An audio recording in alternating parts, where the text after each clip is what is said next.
Hi, so another Shuhei Yoshida classic. Former PlayStation exec says Sony has huge respect for Nintendo, but hopes Nintendo fans might graduate to more mature systems like the PlayStation. This sounds like the game plan from 1993. I'm half expecting them to play the Genesis Does song, but updated for modern audiences, which, considering Sony's track record, I probably shouldn't even have to explain that. Former PlayStation executive Shuhei Yoshida, a self-described Nintendo fan, has been talking a lot about the company since he departed Sony a while back. We've heard a ton of insight from the man about the inner workings of Sony, the personal thoughts on Nintendo, and more. Now he's once again back with a little behind closed doors information on how Sony views Nintendo. Now, if it's basically anything concerning the Sony Nintendo PlayStation collaboration, which fell apart, like famously so, I would imagine that the old brass, I would say like the old brass, like him, Kazurai, and a lot of those other people, probably have particular feelings. I think a lot of the newer Sony brand or the newer breed of would probably look at Nintendo favorably or as someone to beat, like a rivalry or something like that. I don't imagine the old school guys are really there anymore, so that animosity probably did die down. I would say that most likely is the case, but I feel like as a competitor and as a rival, and they probably do look at Nintendo with some form of veneration, considering Nintendo's been doing this for an incredibly long time. I think you have to remember, Nintendo's a 135, 37-year-old company.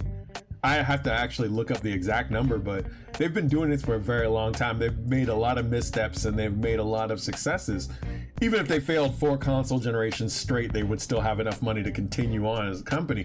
So, I mean, the veneration, I would believe, is there, and a lot of people venerate Nintendo when they look at the company and its successes and how it actually helped revitalize the gaming industry after the 1983 crash. I'm getting a little too far in the weeds, so let me get back on topic here. Yoshida popped in on an episode of Kit and Krista podcast to talk about a multitude of things, and one portion of the convo focused on how Sony actually feels about Nintendo. According to Yoshida, Sony has a great respect for what Nintendo does, but they also want to see Nintendo's players graduate to a mature system like the PlayStation. Now, this is nothing different than what Sega was doing back then. Sega basically looked at a lot of the kids that were growing up on the Nintendo, or especially the NES and probably the beginning of the SNES, and they saw what they were doing and they were like, okay, that's fine, but a lot of those games are brightly colored games. There's a certain level of standards and practices that existed, because this is right at the beginning of Treehouse. I want to say 1990 was the beginning of Treehouse, where they took a lot of the Japanese games and toned them down, and since basically censoring them for family purposes or whatever. And they're like, no, the type of stuff that we want to do is we want to promote a lot of older games, like sports games. A lot of the Madden games were big on the Genesis. You had Mortal Kombat, which the Genesis version of Mortal Kombat was the least censored version of Mortal Kombat on consoles at the time. So they're offering a Mortal Kombat with a blood code. It started off censored, but you had to put in the blood code, which I believe is either Abacab or Dullard. I'm carbon dating myself again. But yeah, those 2 codes unlocked blood code and additional like features in the game. And so you didn't necessarily get blood off the rip, but once you put in the code or whatever, it gave you the blood code and all that other stuff. So you were like playing, you were getting excited for all these mature games. I guess at the time you could call them mature. It's still kiddie fair to me, but it was excited. It was forbidden fruit. It was taboo, and I think that was the thing that really drove kids from Nintendo to Sega Genesis. So you were getting a lot of subjects that weren't exactly there. I want to say Ring of Power. Not the Amazon series, but I want to say there was a game called Ring of Power that had a code where you put it in and there's like a nude woman, like in the intro screen. A lot of these kids first started puberty off of that. So hey, I mean, there's a lot of things that the Genesis did that kind of it made you feel like, okay, that the NES and the SNES, those are for kids, but this is the real deal Holyfield stuff. That got you really wanting to, really feeling like you graduated to something else. Now, PlayStation kind of took that ball and ran with it back in the PS1 days because they were giving you a little bit more stuff than that. But Sony, as of now, I don't necessarily see that being the case. Now, look at the majority of the things that are going on, especially in this console generation. You have a ton of censorship going on. You have games like God of War, the reboots of God of War, which kind of pale in comparison to the original God of War games. So God of War 1 through 3, the original God of War 1 through 3 games, they had titillation, they had action. It was pretty much the visceral aspect of the Greek tragedy that you would get by reading a lot of the stuff. But it just felt like it was something, whatever. This reboot, I feel like God of War, recent God of War games, all they're doing is just sad dad simulator and making me feel ashamed to be masculine, which how dare you. But I digress. Nintendo is bringing a younger audience to gaming, and some of them when they grow up might graduate into more mature systems like the PlayStation or the Xbox. Of course, we have huge respect for what Nintendo does in terms of how Nintendo should be doing in the industry. We felt like it's great to have Nintendo to continue being successful so that we can continue to grow the industry. Now, if you want to grow the industry, you probably should get your balls back. And when I say that, I mean actually stop censoring stuff. You want to actually get people to come back to the PlayStation? Bring Japan Studio back. I mean, look at all the stuff here that the PlayStation Studio has done. PlayStation Studio got you Bloodborne. PlayStation Studio got you Gravity Rush, The Tomorrow Children, Last Guardian, Parappa the Rapper, Loco Roco, Everybody's Golf, Patapon. Now the Patapon developers are creating Ratatan. I want to say some of the Patapon developers are going off to create Ratatan. You abandoned the PlayStation Japan Studio, and then you put out like hardly anything to show for it. Well, remasters of The Last of Us repeatedly. How many times are we gonna watch Joel get clubbed to death? How many times? But that's the point. It's like, if you want to win over the audience, you're going to have to give the audience what it wants. People want games like Gravity Rush. They want games like Parappa the Rapper. They want the quirky Japanese games. And you decided to completely get rid of them. Now, Shuhei Yoshida no longer works at PlayStation. So I don't expect him to, I don't expect to place blame on him for this. But I feel like, yeah, you gotta start bringing people in by hitting them where they live. Giving them the experiences that are kind of close to what we had back in the PlayStation 1 and PlayStation 2 eras, which are the best eras for the PlayStation, in my personal opinion. But yeah, I don't think you're gonna win over the Nintendo audience. The Nintendo audience, they're locked in.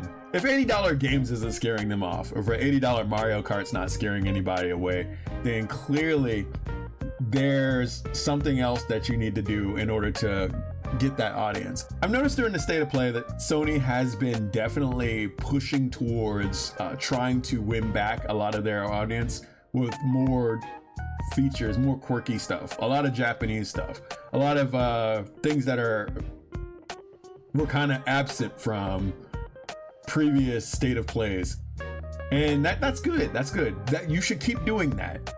But I'm saying you need to focus on your first party development.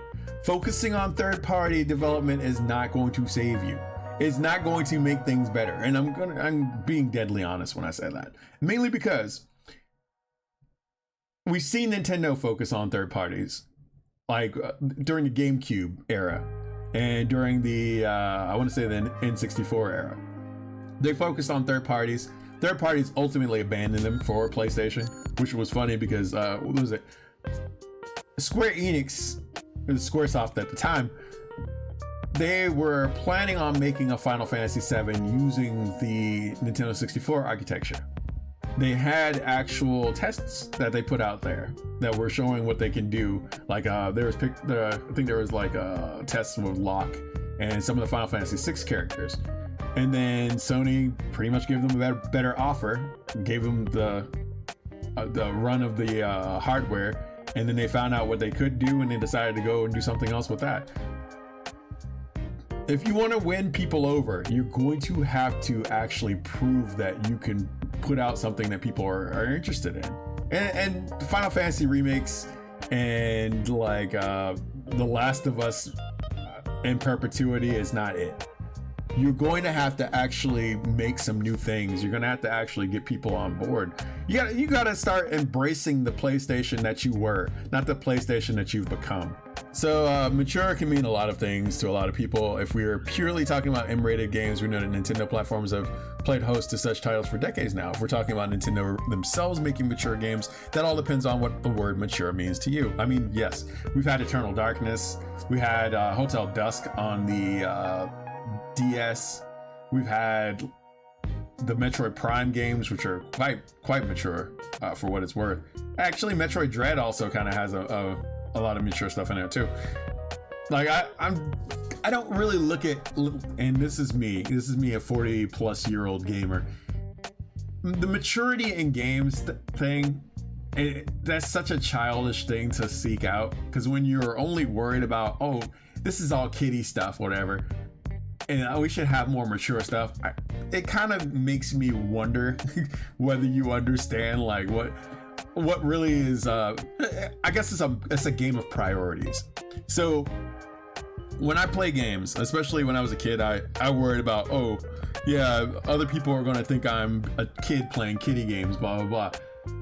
Now as an adult, I'm like, fuck that, bro. I want to play whatever. Like, oh, new Mario game, that shit looks awesome, let me try it. Even when I'm going back to play old games, when I go back to like my backlog, whatever, I find more fun playing a lot of older games like Super Mario World than I do playing the latest AAA things. And I'm playing games like RoboCop Rogue City, which I really enjoy. Rogue City is a damn good game, but it's not necessarily I don't play strictly mature games, or I don't feel like as an adult I have to only play mature games, because that's silly. That is incredibly silly. You play what you like, and if you're interested in playing new things, or you're interested in exploring new types of like games, whatever, do that. Like the whole need to be an adult or mature or exhibit some qualities of being mature is the most childish thing you could possibly do, and I really don't think that it's going to help in the long run. You just got to make good games, bro. You just got to do that. You really do. You have to make something that people are going to take note of. When you look at the last couple of console generations leading up to probably about 2015, there was a lot of experiences in games that were really exciting and got you really hyped to want to play it. A lot of the stuff that's came out since then is just this focus on identity politics, or this focus on all this other stuff that has absolutely nothing to do with like just making a awesome game experience. And if we got back to that time period and actually went back to, like, say, the games of the early 2010s, or the games of like the PlayStation 1 and the PlayStation 2, where you were just doing experimental stuff and just coming up with all these radical new ideas, and just keeping a core element such as fun in the center, then you might actually find a way to get more people on your console of choice. Anyways, I'm out of here. Thank you for joining me for this. See you next boss fight. Take care.